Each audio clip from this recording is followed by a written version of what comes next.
فروزن با صدای روزیتا دغلاوی نژاد، کاری از گروه هنری ایران داب.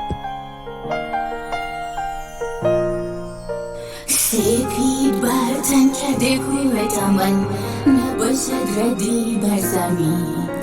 شبانه ملک بی کس باشم در این سرزمین.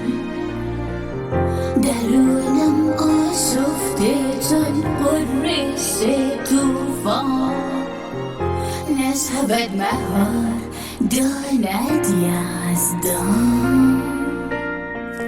زبان برگیر مکن تغییر، شهداختی مالتو با تدبیر. کنه سنجی نهان سود، نهان سود، نهان سود. بیانسو رها کن خفتنی رو، رها کن به هر سو بگردان از همه رو.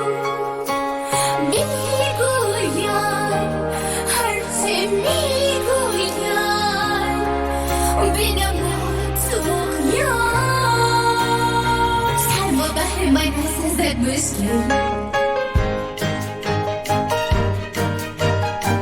شگفتا کمی دوری آسان نماید کار.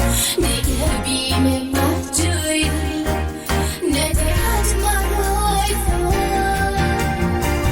شنایتم خود شوم پرشون، چقدر از کنم خوب دگر سورو قانونی نیست. رهایی بیمزون برهان حاضرش و باعث ما نیروی کنه یاد ننبوده پاهان بمون در اینجا بنمان دنیا.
منتظر کارهای بعدی ما باشی.